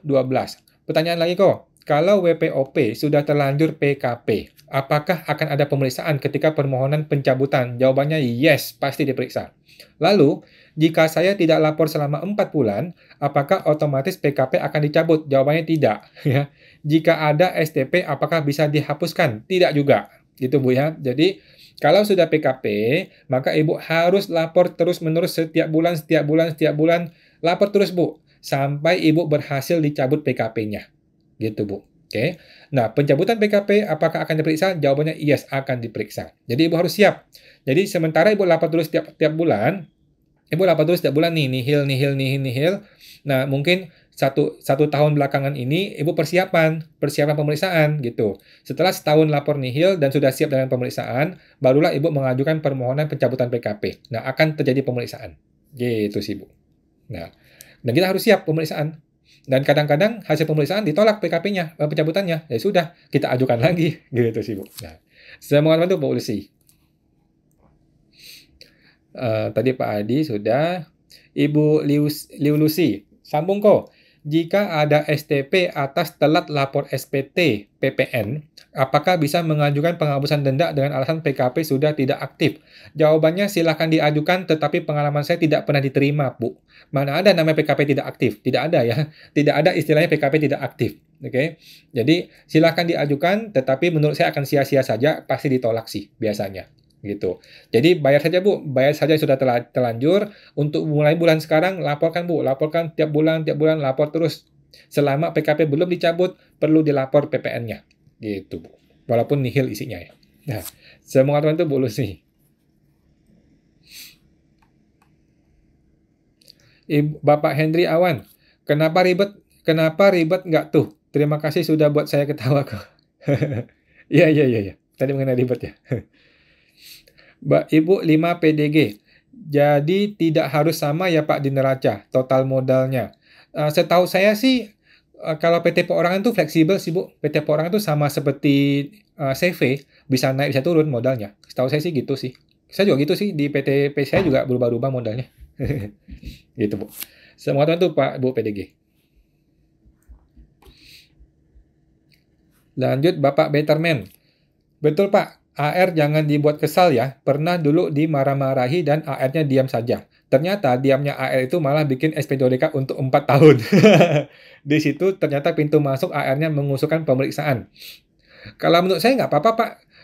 Saya sering bermasalah dengan AR. Saya sering bermasalah, sering ribut dengan AR, gitu. Jadi kalau AR-nya sudah ngotot, tetapi tidak ada dasar aturannya, tidak ada dasar hukumnya, saya juga ngotot, gitu.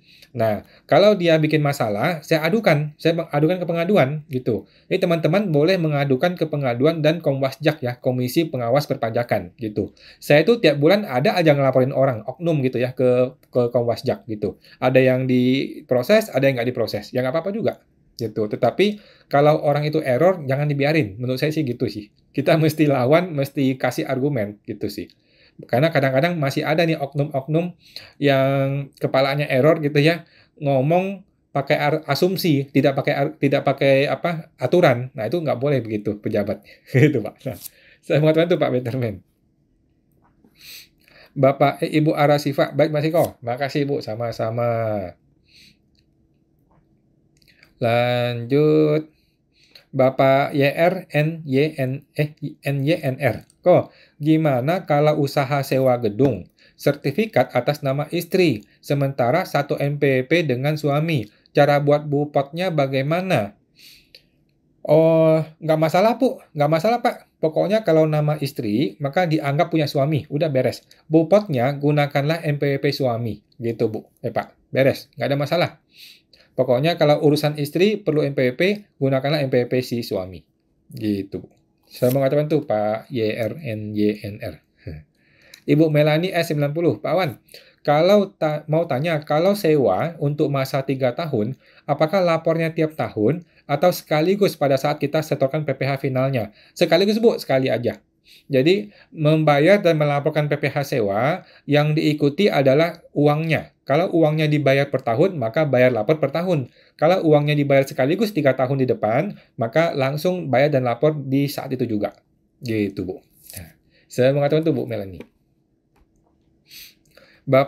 Ibu Ara Siva 820. Kok untuk pengaktifannya harus di KPP terdaftar atau boleh di KPP terdekat? Setahu saya KPP terdaftar, Bu. Mesti ke KPP terdaftar.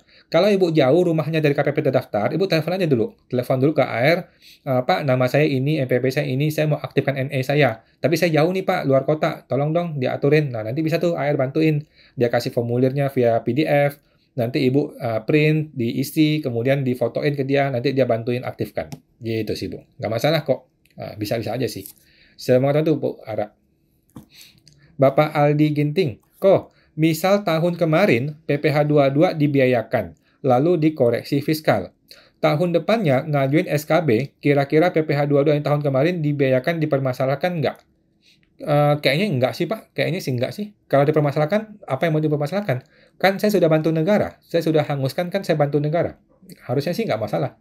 Kalau dipermasalahkan, kita tanya, mau diapain? Jadi mau gimana? Kan nggak mungkin dong SKB ditolak dengan alasan itu kan enggak sih. Nah, semoga itu Pak Aldi. Bapak Henry Awan, kok besok nonton Messi di GBK enggak? Maaf, topik. Wah, saya nggak ikutin, Pak. Mohon maaf, saya nggak ikutin bola ya. Saya nggak tahu bola. Saya tahu Messi mau datang, tapi nggak tahu kapan harinya, acaranya di mana, saya nggak tahu. Dan bagi saya nggak terlalu ikutin sih. Saya mau tuh Pak Henry. Bapak Budi pasti bisa. Terima kasih Pak atas jawaban-jawaban dan penjelasannya. Terima kasih. Sama-sama Pak Budi. Terima kasih semuanya. Oke. Bapak Afid Hamzah. Wah, mantap nih live-nya. Daging semua. Cara menjawabnya bagus. Terima kasih Pak. Terima kasih Pak Afid. Sama-sama. Bapak Hendri Awan, kok kalau mau jadi konsultan pajak bedanya brevet A, B, C apa ya? Kalau A itu ngerjain orang pribadi, kalau B itu ngerjain perusahaan, kalau C itu ngerjain perusahaan multinasional luar negeri, PMA, gitu Pak. Yang A orang pribadi, yang B itu perusahaan dalam negeri, yang B itu adalah perusahaan termasuk boleh yang PMA. Gitu Pak. Semoga itu Pak Hendri. Bapak Like, terima kasih banyak Pak Wan yang baik hati. Sukses sehat selalu. Terima kasih Pak Like. Sukses dan sehat selalu Bapak Like dan semuanya. Ibu 5 PDG. Terima kasih Pak Wan. Sama-sama Pak. Ibu. Bapak Ping 168. Kok mau tanya, dividen saham tidak dipotong pajak. Jadi harus diinvestasikan. Yang diinvestasikan itu nilai dari dividennya ya kok. Betul Bu. kapan harus dilaporkan e-reporting. Oke. Jadi yang diinvestasikan menurut saya adalah persis sesuai dengan angka investasi, angka dividennya. Oke. Kapan mesti dilaporkan? Mesti dilaporkan 3 tahun berturut-turut ya teman-teman. Dividen investasi harus dilapor 3 tahun berturut-turut, dilaporkan mulai tahun berikutnya. Oke. Jadi kalau kita investasi tahun ini, dividen tahun ini, kita investasi tahun ini, maka harus dilaporkan di tahun depan sebelum tanggal 31 Maret untuk laporan tahun pertama. Oke. Tahun kedua lapor lagi, tahun ketiga lapor lagi, 3 kali berturut-turut. Gitu Bu Ping. Paling enak sih belikanlah SBN yang minimal 3 tahun, maka beres deh. Kekunci 3 tahun. Gitu. Nah, saya mau tentu Pak Bu Ping 168. Bapak Henry Awan 23. Apakah kalau PT kena final, contohnya bidang sewa bangunan, apakah wajib menghitung pajak tangguhan? Pajak tangguhan. Saya rasa enggak sih Pak. Saya rasa enggak sih kalau sudah final sih. Tahu saya sih gitu ya. Nah, semua tentu Pak Henry. Lanjut. Bapak Henry Awan. Misal ada CV buat aset, punya aset, lalu dia mau buat PT tambahan. Modalnya dari aset CV tersebut. Apakah itu boleh? PT tambahan modalnya dari aset CV tersebut. Bisa-bisa aja Pak. Berarti kan CV itu menjadi pemegang saham di PT. Gitu kan Pak ya? Itu boleh-boleh saja. Jadi sebuah CV boleh saja menjadi pemegang saham di PT yang lain. Nah, setoran modalnya bisa berbentuk uang, bisa berbentuk barang. Jadi nggak ada masalah. Gitu sih Pak. Semoga tentu Pak Henry. Ibu PDG. Pak, tanya lagi. SPT tahunan saya kemarin pakai PP23, itu kan nihil jadinya. Tapi saya ada salah masukkan akun prive di neraca. Apakah perlu dibuatkan pembetulan? Kan PT tidak boleh ada prive. Oh, ini prive. Itu kan harusnya dividen, Bu ya? Kan mesti dividen ya? Ya udah, kalau mau pembetulan boleh, tapi saya rasa nggak terlalu perlu lah. Cuman ganti nama akun doang, Bu. Ibu tinggal ganti nama akun prive menjadi dividen. Ya udah tahun depan ganti jadi dividen. Gitu. Saya rasa sih tidak perlu diganti sih. Kalau mau boleh, pembetulan silakan dilakukan. Tidak pengaruh ke pajak, tidak pengaruh apa-apa sih. Kayak ini dividen ya, gitu. Nggak apa-apa sih. Semua itu Pak Ibu PDG. Oke. Bapak Ari Sembiring. Malam Malam Pak Ari. Suami istri selama ini lapor SPT masing-masing. Lalu 2021 istri lapornya lebih bayar. Lalu pemeriksaan dan malah jadi kurang bayar. Walah. Karena AR hitungnya suami istri jadi satu entitas. Sudah betul Pak. Jadi si tim pemeriksa sudah betul Pak. Mohon maaf ya. Jadi buat teman-teman yang suami istri punya 2 NPWP masing-masing terpisah, maka seharusnya cara ngitungnya adalah digabung dahulu baru dipecah proporsional. Maka akan terjadi kurang bayar. Gitu. Bapak, jadi mohon maaf nih Pak Ari. AR sudah betul Pak. Jadi AR sudah betul, suami istri itu harus digabung dahulu, baru dipecah proporsional kalau dia masing-masing punya NPWP.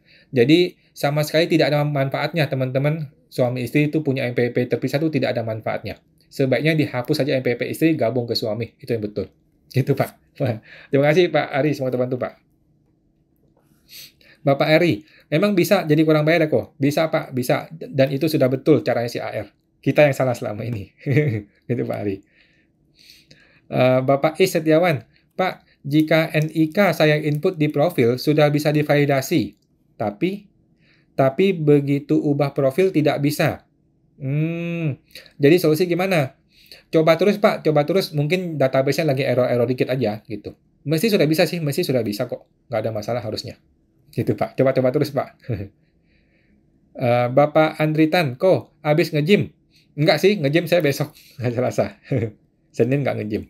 Soalnya kemarin sudah badminton, minggu badminton, hari ini saya libur, kalau nggak nanti capek badannya. Saya mau tentu Pak Andri. Ibu Melani, Pak Awan, kalau WPOP mau mengajukan NPWP-NE, apabila sudah disetujui, bagaimana dengan aset yang ada di WPOP tersebut? Apakah bisa dialihkan ke SPT anaknya? Bagaimana caranya? Jawaban saya boleh-boleh saja dialihkan, Bu. Nah, caranya adalah, pertama dia mesti bikin surat hibah, oke? Jadi mesti bikin surat hibah, mulai tanggal hari ini, saya pihak pertama, si anak pihak kedua, mulai hari ini pihak pertama memberikan barang ini kepada pihak kedua. Barangnya apa saja, mulai hari ini barang itu menjadi miliknya si anak saya. Gitu sih. Nah, oke. Surat hibah dibikin, kemudian di SPT tahunan berikutnya si anak, laporkanlah harta tersebut di SPT-nya dia, dan dia juga perlu melaporkan penghasilan yang namanya penghasilan tidak termasuk objek pajak bagian hibah. Gitu, Bu. Gampang kok. Tinggal bikin surat hibah, dan kemudian si anak langsung mengakui harta tersebut. Gitu, Bu. Nah, saya mengatakan itu, Bu Melani. Bapak Aldi Ginting, nggak dipermasalahin ya kok. Takutnya disuruh pembetulan untuk kreditkan PPh 22 impor tahun sebelumnya. Saya rasa enggak sih Pak. Kalau dia paksain Bapak begitu, Bapak tanya balik, dasar hukumnya apa Pak saya mesti mengkreditkan? Kalau saya mengkreditkan, akan terjadi LB. Kalau terjadi LB, nanti kan Bapak repot pemeriksaan. Bapak dapat pemeriksaan, Bapak mesti repot restitusi, ngapain Pak? Gitu. Kasih argumen aja gitu. Mestinya nggak ada masalah kok. Kalau menurut saya sih nggak ada masalah. Kadang-kadang akhirnya rese ya ditanya balik, dasar hukumnya bagaimana gitu, kenapa saya mesti mengkreditkan? Kan kita boleh memilih mau mengkreditkan atau mau membiayakan. Gitu Pak. Saya mengatakan itu Pak Adi.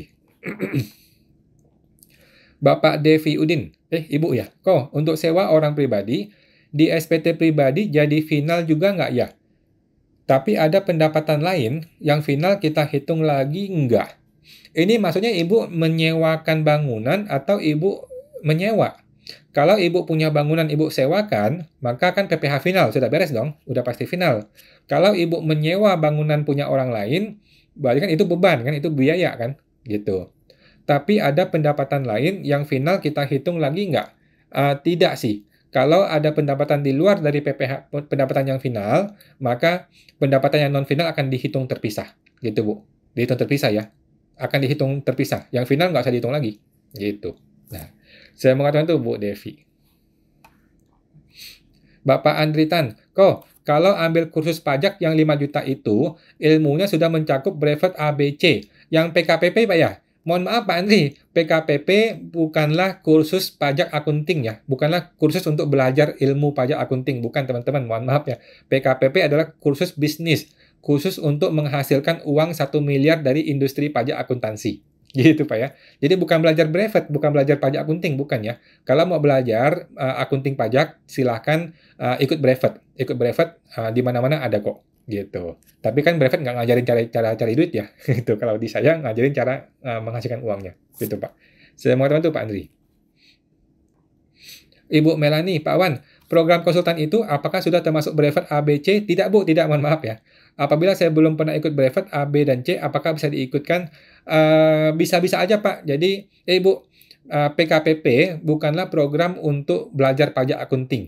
PKPP adalah program untuk belajar bisnis, cara menghasilkan uang dari industri pajak akunting. Gitu Bu. Tapi ilmunya nggak terlalu banyak ya. Kalau mau banyak ilmu, di Google ada banyak, di YouTube ada banyak, kemudian di brevet juga bisa. Di mana-mana ada brevet kok. Nah, saya mengatakan itu Bu Melani. Ibu PDG, terima kasih Pak. Sama-sama Bu, sama-sama. Ibu Pink 168, terima kasih kok atas penjelasannya. Terima kasih Bu Pink, sama-sama. Ibu PDG, Pak, maaf saya lagi. Untuk yang punya PT tersebut kan bos saya. Sebaiknya dia dipotong PPh 21 atau diberi dividen saja ya Pak. Tadi mengenai prefer Bu ya? Oh bebas Bu. Pokoknya kalau Ibu mau kasih ke si direktur, mau dikasih sebagai gaji boleh, mau dikasih sebagai dividen juga boleh. Gitu. Kalau dia emang niat untuk investasikan, maka dividen aja, paling gampang. Kalau emang dia niat untuk diinvestasikan kan berarti dividen aja. Tetapi dividen hanya bisa diambil dari laba tahan ya Bu. Dividen hanya diambil dari laba tahan. Kalau dia tidak punya laba tahan, maka nggak bisa. Mesti jadi PPh 21, jadi gaji. Gitu sih Bu. Kalau laba tahannya ada nilainya, ya udah keluarkan sebagai dividen saja. Saya mengatakan itu Bu PDG. Bapak Henry Awan, kok apakah transaksi dengan luar negeri PPN-nya 0, apakah tetap dilapor di SPT, kemudian kalau tidak buat formulir sesuai dengan PMK, sanksinya apa ya? Betul Pak, kalau kita jualan ke luar negeri kan ekspor. Ekspor itu PPN-nya 0, itu sudah betul. PPN-nya 0. Dan kalau nggak buat formulir, perlu sih Pak, perlu ya. Kalau ada formulir khusus mesti diisi, kalau nggak diisi nanti malah kena PPN. Jadi kena PPN biasa, malah khawatir ya. Gitu Pak. Nah, saya mau bantu Pak Hendri. Ibu Gomez, kok cara jawab kok mantul banget. You are always in our the best konsultan. Terima kasih Bu Gomez, sama-sama Bu Gomez. Terima kasih. Bapak Henry Awan, kok apakah PT wajib menanggung JKK dan JP? Dasar hukumnya apa ya? JP itu jaminan pensiun, JKK itu jaminan kecelakaan kerja ya? Jawabannya iya, Pak. Jawabannya iya. Dasar hukumnya apa? Ada di Undang-Undang BPJS ya. Di Undang-Undang BPJS sudah disebutkan, sudah ada bagi-bagiannya tuh. Pegawai berapa persen, si pemberi kerja berapa persen gitu. Kalau JKK kalau nggak salah memang sudah wajib oleh si pemberi kerja yang membayar deh. Kenapa begitu? Kan dia kerja nih, karyawan kerja untuk bosnya dong. Dia kerja untuk bosnya, otomatis bosnya perlu dong memberikan jaminan kecelakaan kerja. Kalau dia celaka gimana? Nanti siapa yang kasih dia pengobatan? Kan mesti bosnya dong, gitu. Itu kan logika umum kan sebenarnya kan. Nah, tetapi dasar hukumnya ada di Undang-Undang BPJS. Undang-Undang apa ya? Ya Undang-Undang BPJS deh, tinggal cari. Nah, semua teman tuh Pak Henry. Bapak I. Setiawan, Pak, PT Perorangan dasar hukumnya apa ya? Dasar hukumnya adalah Undang-Undang Cipta Kerja, Pak. Undang-Undang Cipta Kerja yang sudah diubah menjadi Perpu kemarin dan sudah diubah lagi menjadi Undang-Undang nomor berapa ya? Nomor 2 kalau nggak salah ya. Undang-Undang nomor 2 tahun 2023 kalau nggak salah ya. Pokoknya Cipta Kerja deh, Undang-Undang Cipta Kerja, di situ PT Perorangan. Nah, semua teman itu Pak I. Setiawan. Bapak Aldi Ginting. Baik, terima kasih kok, infonya sangat membantu. Sehat selalu kok. Sama-sama Pak Aldi, sama-sama. Bapak Devi Yudin, bangunan kok. Maaf kelupaan tulis. Oh, tadi mengenai apa Bu ya? Lupa. Tadi mengenai bangunan, terus dijadikan apa tadi ya? Dijadikan saham ya? Oh, bisa sih. Bangunan mau dijadikan modal juga boleh. Nggak ada masalah.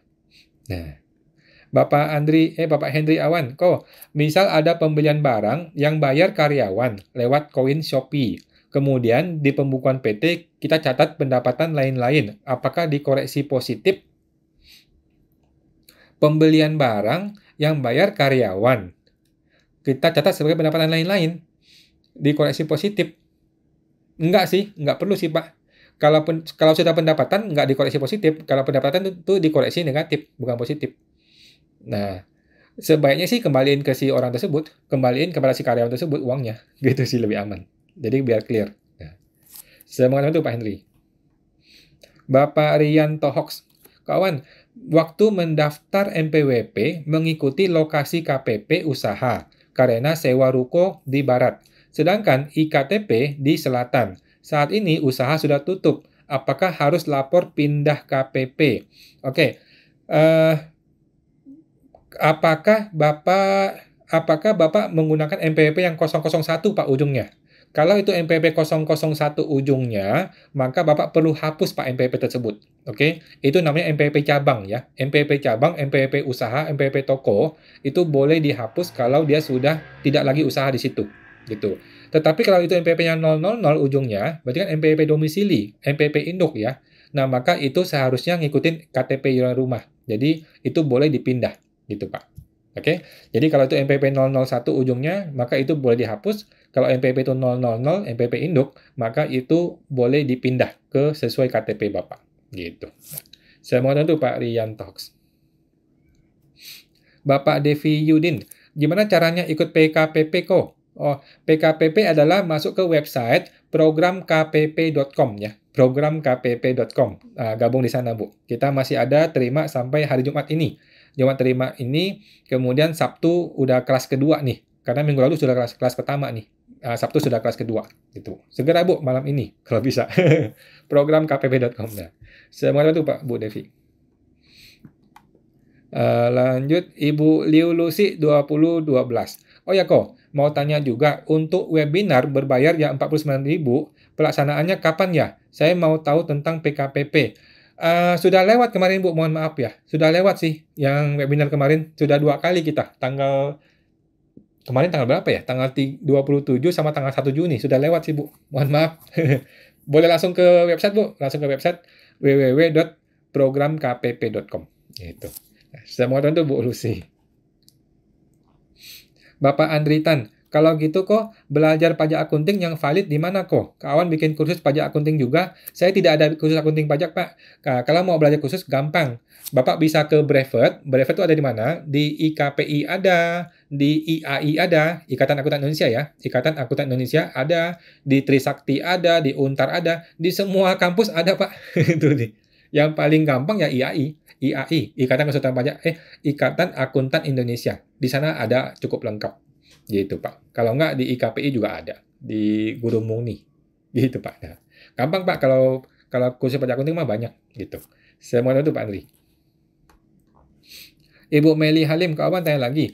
Mengenai PPS tadi yang tidak diinvestasikan, plus bayar 3,5% dari nilai harta, apakah masih kena denda? Setahu saya enggak, Bu. Enggak sih. Sudah gitu doang final. Jadi 3,5% final, udah selesai. Jadi kan harusnya kan 6%, mestinya 8%. Nah, kan sekarang tinggal 6 tambah 3,5. Kan sudah kena denda itu. Gitu sih, Bu. Nah, saya mau tahu tuh, Bu Meli. Bapak Andri, atau rekomendasi yang bagus kok. Bisa ke IAI, Bu, Pak. IAI ada, ke IKPI ada, ke Trisakti ada. Hampir semua kampus juga ada, Pak, Bu. Pak. Nah, semua teman tuh Pak Andri. Bapak Albrus 13. Kawan, tips agar pengajuan permohonan penghapusan sanksi dikabulkan gimana caranya? Tipsnya adalah Bapak mesti datang ke Kanwil. Kan permohonan ke Kanwil tuh. Permohonan ke Kanwil, Bapak mesti datang ke Kanwil tiap hari, bawa makanan, bawa minuman, datang ke sana, mohon-mohon kepada pihak Kanwil. Itu caranya, Pak. Apakah itu dijamin? Belum tentu juga. Gitu. Tetapi kalau nggak datang, jangan harap dikasih pengajuan penghapusan. Itu sih, Pak. Nah, kan jadi penghapusan sanksi adalah sepenuhnya subjektivitas dari orang Kanwil. Jadi subjektif mereka tuh. Mereka bilang iya, ya iya. Bilang enggak, ya enggak. Apakah ada dasar aturan? Tidak ada. Jadi bebas mereka. Jadi gimana caranya? Ya kita mesti dekat-dekat ke mereka. Mau nggak mau, bawa makan, bawa minum, bawa makanan, ngobrol-ngobrol gitu sih. Ya bercanda Pak ya, tapi ya mau gimana? Itulah realita kita. Selamat teman tuh Pak Albrus. Bapak Devi Udin, sewa tadi. Tadi mengenai sewa ya Bu Devi ya. Saya lupa tadi Bu. Mengenai sewa. Ya, pokoknya kalau sewa itu final. Kalau sewa itu final, yang bukan sewa berarti nggak usah dihitung. Beda gitu. Oke, Bapak Ibu PDG, terima kasih kok konsultasi gratisnya. Terima kasih Bu, sama-sama Bu PDG. Sehat sukses selalu, sehat selalu Pak Ibu PDG. Bapak Hendri Awan, kok kelewat jasa konstruksi objek PPh 23 dan 4 yang membedakan apa ya? Nah, saya juga nggak tahu nih Pak, mohon maaf. Kalau saya buang ke PPh final, karena lebih sederhana, lebih gampang sih. PPh final 4 2 itu lebih betul, menurut saya sih Pak. Nah, saya mengatakan itu Pak Hendri. Oke, udah semuanya teman-teman. Luar biasa, sudah 1,5 jam loh luar biasa hari ini, teman-teman ya. Oke, Bapak Andri. Oke, paham kok. Berarti sebaiknya kursus brevet dulu, baru ikut kursus keuangan. Enggak juga, Pak. Enggak juga. Ikut kursus saya dulu. Betul. Karena kalau sudah lulus brevet, belum tentu bisa cari uang, gitu. Tapi kalau sudah bisa cari uang, gampang brevetnya belakangan. Gitu, Pak. Bercanda, Pak ya. Tapi ya bebas saja. Kalau mau brevet dulu boleh, mau kursus KPP dulu boleh, mau dua-dua juga boleh. Gitu, Pak. Kalau saya sih lebih baik cari duit dulu, baru ngomongin lisensi belakangan. Gitu, Pak. Oke, Pak Andri dan teman-teman semua. Terima kasih teman-teman semua yang sudah bergabung. Terima kasih semua. Kita akan ketemu lagi. Masih ada lagi Bapak Hendri Awan. Lalu yang saya baca di PP 23, misal PT memenuhi kriteria PP 23. Tapi misal PT mau menghitung pasal 17 wajib mengajukan ke KPP, betul. Tapi PT tersebut tidak mengajukan ke KPP selama ini pakai pasal 17. Gimana ya kok? Nah, tidak usah ke KPP, Pak. Langsung ke DJP online, di menu layanan, di menu KSWP, dia pilih satu menu yang namanya memilih menggunakan PPh umum. Nah, klik itu, Pak. Klik itu, maka mulai hari itu dia bisa menggunakan pasal 17. Gitu, Pak. Nah, semua itu Pak Hendri. Bapak Andri Tan, oh berarti kebalik. Iya. Bapak Drew Herla, harga khusus ada nggak kok? Ada harga khusus. Besok kan 66 nih. Besok kan tanggal 6 bulan 6 2023 ya. Ada harga khusus. Silakan DM ke sana, ke Instagram, atau ke chatting ke manajer Ibu Febri. Ada di websitenya. Ada di website, ada manajer Ibu Febri, tinggal chatting ke sana. Ada harga khusus buat besok. Tanggal 6 bulan 6. Oke. Ibu Melani, sukses selalu. Terima kasih Bu Melani. Pak Barry Mitchell, terima kasih. Bapak Aldi Ginting. Kok kursus sama Koko nanti diajarin buat cara cari klien cepat ya? Yang susah nyari kliennya. Betul Pak, betul. Jadi kursus saya mengajarin cara mendapatkan uang 1 miliar segera dalam waktu 2 tahun. Gitu Pak. Nah, oke Pak Aldi, saya mau bergabung kalau bisa ya sebelum hari Jumat. Bapak Hendy, selamat istirahat kok. Thanks for today. Terima kasih Pak Hendy, Awan. Sama-sama Awan nih kita namanya. Oke teman-teman semua, terima kasih semua ya. Terima kasih, kita berjumpa lagi hari Senin depan jam 8 malam seperti biasa. Yang mau join PKPP segera sebelum Jumat ini www.programkpp.com gitu. Ada harga spesial, tinggal hubungi ke manajernya di sana di website. Oke, masih teman-teman, sampai jumpa. Mari semuanya.